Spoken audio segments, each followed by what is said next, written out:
Verstappen did not leave Mekies speechless because the car was slow. He left him speechless because one qualifying moment may have turned a Red Bull problem into a Formula One problem. Because the source points to Verstappen at the center of a shocking qualifying sequence, Russell taking pole after his crash, and a proposed grid penalty change being discussed after the incident. That is not just a bad lap. That is a chain reaction. One mistake. One rival handed momentum. One qualifying order changed. One rule debate suddenly thrown into the spotlight. And that is where the pressure becomes massive. Because Mekies cannot answer this with a simple sentence. Defend Verstappen too hard, and rivals say Red Bull is ignoring the damage. Criticize him too openly, and the pressure on Max explodes. Call it racing, and the fairness debate grows. Support a penalty change, and Red Bull risks making its own driver the example. There is no clean escape. And the most dangerous part is this. Verstappen can still recover the speed. But can Red Bull recover the calm? Because if one crash can shift pole to Russell, ignite a penalty debate, and force the paddock to ask whether qualifying rules need to change, then this was never just about Verstappen losing a lap. It was about whether Formula One has finally reached a breaking point where one driver's mistake can no longer be treated as only his own. The first block begins with the part Red Bull cannot easily control. The consequence. Because in Formula One, a mistake is not always judged by the mistake itself. It is judged by what the mistake changes. A driver can lose the car, hit the limit, ruin his own lap, and the story can still stay inside his garage. Painful, but contained. But when Verstappen's qualifying moment connects to Russell taking pole, and then to a proposed grid penalty change, the story escapes Red Bull immediately. Now it is no longer just about Max. It is about the session. It is about fairness. It is about whether one driver's error can affect the grid in a way the current rules do not punish strongly enough. And that is why Mekies has no easy words. Because there are two conversations happening at the same time. The first is the racing conversation. Verstappen made a mistake. Russell took the opportunity. Red Bull lost control of the qualifying story. The race now begins with a different shape, a different pressure, and a different emotional balance. The second is the rulebook conversation. Should a driver face a tougher penalty if a qualifying crash disrupts rivals? Should the punishment depend only on the driver's own lost lap, or on the damage caused to everyone else? Should Formula One protect the purity of pushing to the limit, or protect the fairness of the session when that limit is crossed? That second conversation is the dangerous one. Because once Formula One starts talking about rule changes, the incident stops being a moment. It becomes an example. And no team wants its driver to become the example. That is the trap Mekies is facing. If he says Verstappen was just pushing, rivals can argue that pushing does not erase the consequences. If he says the incident was costly, people can ask whether Red Bull accepts a stronger punishment. If he avoids the question, the silence becomes part of the story. If he answers too emotionally, the headline gets even bigger. Every path is dangerous. That is what makes this situation different from a normal bad qualifying. A normal bad qualifying gives a team one job: recover on track. This gives Red Bull two jobs: recover on track and survive the debate off it. And those two jobs can pull in opposite directions. On track, Verstappen needs confidence. He needs to reset. He needs to believe the next lap, the next start, the next attack can bring the weekend back. The team needs to keep him sharp, not defensive. Aggressive, but not reckless. Calm, but not passive. Off track, Red Bull needs control. Careful words. No overreaction. No open panic. No sentence that makes rivals smell weakness. That is incredibly difficult.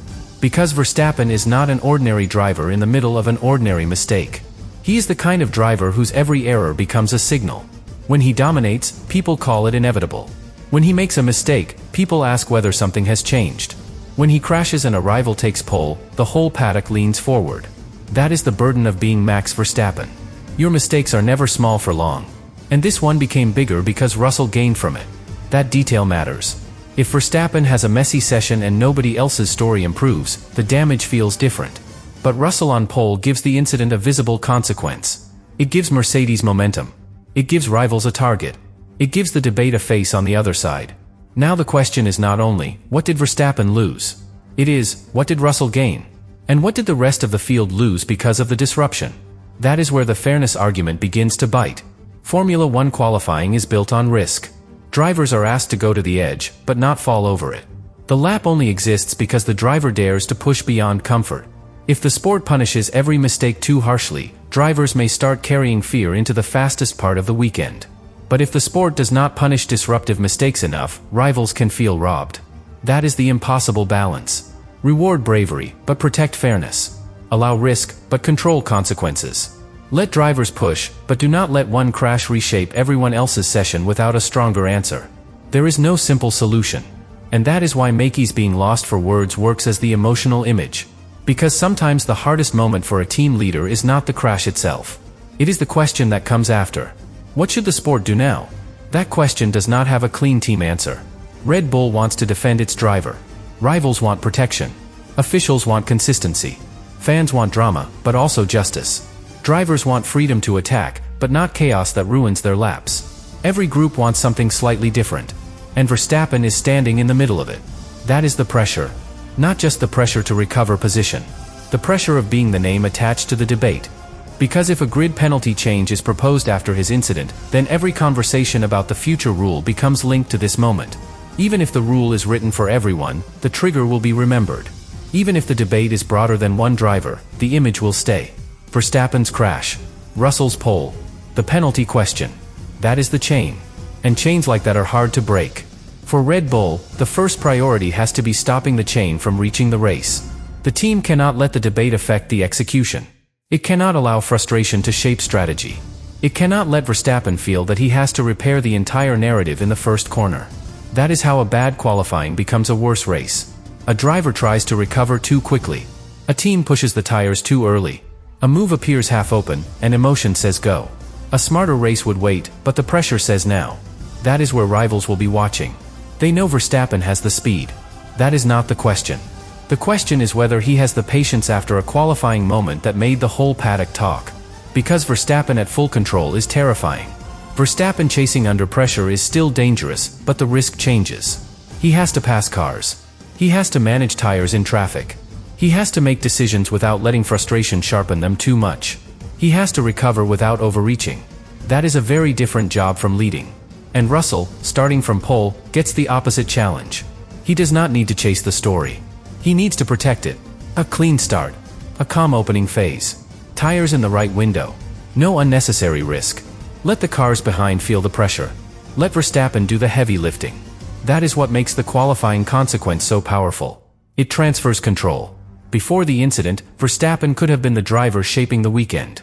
After it, Russell has the cleanest position to shape the opening phase. And Red Bull has to react.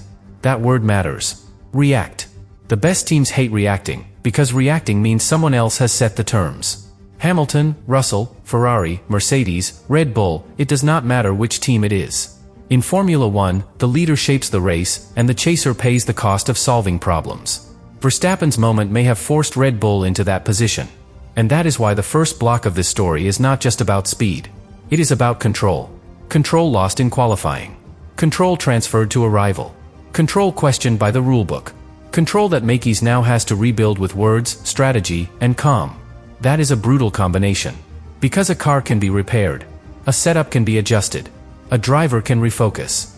But once the paddock starts debating whether your driver's mistake should change the rules, the story has escaped the garage. Now Red Bull is racing the track, and the narrative. And the narrative can be just as exhausting. Every move Verstappen makes next will be judged through the crash. If he attacks aggressively, people will say he is overcorrecting. If he waits, people will say the pressure got to him. If Red Bull defends him strongly, rivals will push back. If Red Bull stays quiet, the silence becomes suspicious. There is no easy lane. That is why this moment hits harder than a normal qualifying error. It forces everyone to choose a position. Was it just a driver pushing too hard? Was it a disruption that deserved stronger consequences? Was Russell simply the driver ready to take advantage? Was the proposed rule change overdue? Or is Formula 1 risking a future where drivers qualify with fear instead of instinct? Those questions are all alive at once. And that is what leaves a team boss with no clean sentence. Because any answer tells only part of the truth. The full truth is Messier. Verstappen's qualifying moment was a mistake, a result changer, a rule debate trigger, a pressure test, and a warning. A warning that in modern Formula 1, one lap can no longer be judged only by the driver who lost it. It has to be judged by everything it changes. And that is why the pressure now falls on Red Bull. They cannot undo the lap. They cannot take Russell's pole away with an explanation. They cannot stop the rule debate by pretending the moment was small. They can only respond. And the response has to be perfect. Calm enough to stop the emotion. Sharp enough to recover performance. Disciplined enough to avoid a second mistake. Strong enough to remind the paddock that Verstappen is still Verstappen. That is the real beginning of this story. Not the crash. Not the pole. Not even the proposed rule change. The real beginning is the moment after all of it, when Red Bull has to decide whether this becomes a temporary shock, or the kind of pressure that starts changing everything around them. The next block is where the story turns from consequence into pressure. Because once qualifying is over, the mistake is no longer moving. The car is back in the garage.